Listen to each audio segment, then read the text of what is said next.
This is the breakdown of the tuna. I have 4 loins, 2 back loins, 2 bellies, and 1 set of bones. You also have 1 belly fin and 2 collars. Now I'm going to break down 1 belly loin into saku blocks. I'm now removing the ribs from the belly. This is much easier to do once the loin is on the cutting board, like this. I'm just putting my knife right next to the bones, so that there's a less waste with the meat.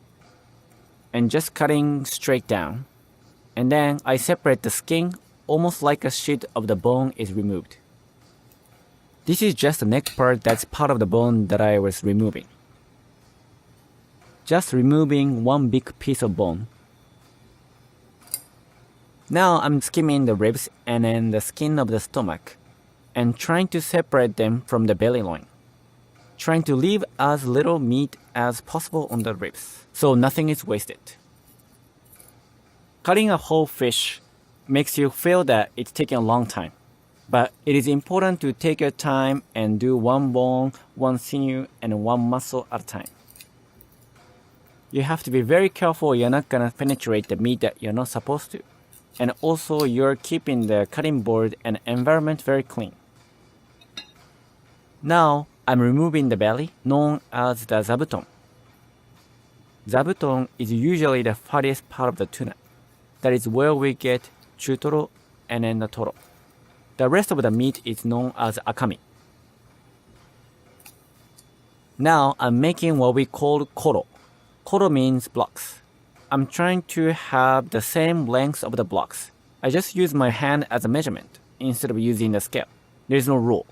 Some people make the saku blocks very small, depending on their refrigerations. Some people make it very long. It's really up to the chef, how they want to utilize the saku. But the very important thing is to cut it very evenly.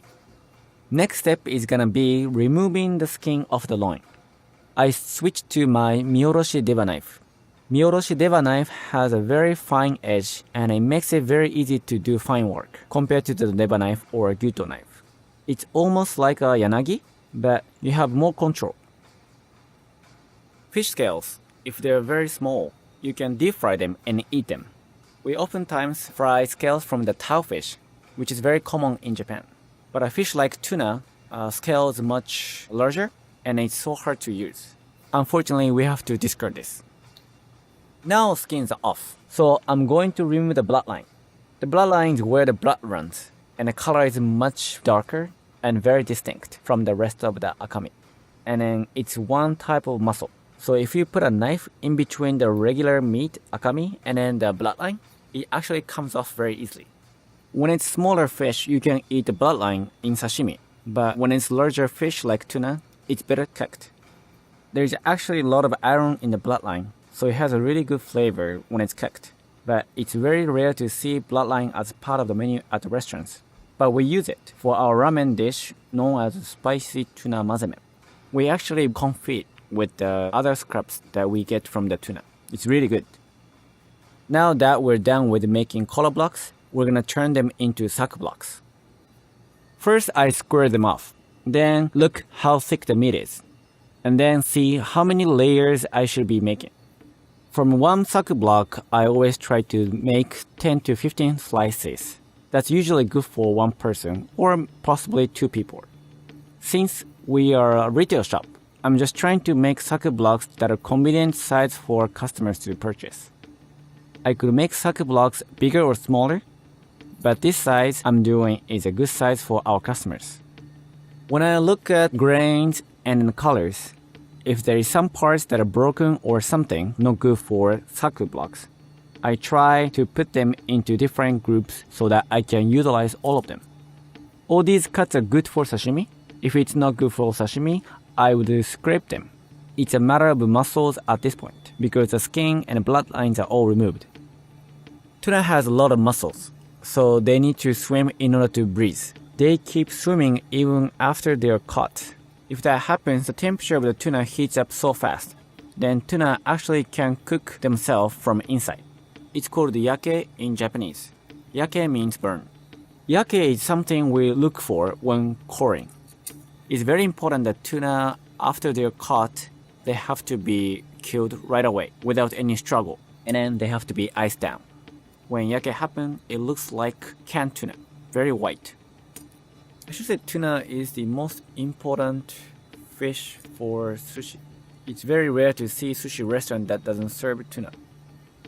The funny thing is that Americans go for fatty part of the tuna, whereas the Japanese people go more for red, lean, clean flavor of the tuna. Akami is the leanest part of the tuna, very bright red colors, has more flavor. Chutoro is medium fatty, and toro is it's a very oily part of the tuna. It's almost like ribeye is otoro, sirloin is chutoro, and then top round is akami. They're all connected. This yanagi knife is very special because of its shape. The shape is very long and very narrow, which makes it much easier to slice very precisely. I normally use it for slicing sashimi, but since it's narrow and it has less surface contact, it's actually easier to make this block that I'm making compared to using miyoroshi deba or gyuto that I was using before. The tail part has more sinews, so it's gonna be harder to make more saku blocks because you have to remove a lot of tendons and sinews. We use a lot of tail parts to be scraped so that we're not gonna waste any meat. And then the more you go toward the head, you have more use for saku blocks. This is the belly known as zabuton that I removed from the belly loin previously. I'm gonna make this into saku blocks as well. Zabuton is usually otoro. Otoro usually comes from the bluefin tuna, which is just the larger version of the bigger tuna. We didn't have otoro in this, as it was smaller, bigger tuna. The sustainability that I believe in is utilizing everything. My personal view is less about what is okay to catch, what is not okay to catch, because I just realized in general seafood distribution has so much waste. That is why I started doing business to showcase so many dishes, so many foods that can be made out of the parts that people are usually throwing away. So I try to use all of the fish. Especially with the tuna, 40% of the weight are considered garbage because those are bones and colors. We are buying what other people call trash to make ramen and to make other dishes. It's so much about how to be creative with what you get. If everybody practices this philosophy, which we call the mottainai or no waste cuisine, you're gonna catch every fish less. That's the kind of sustainability that we're trying to promote. Here is a breakdown of the belly line.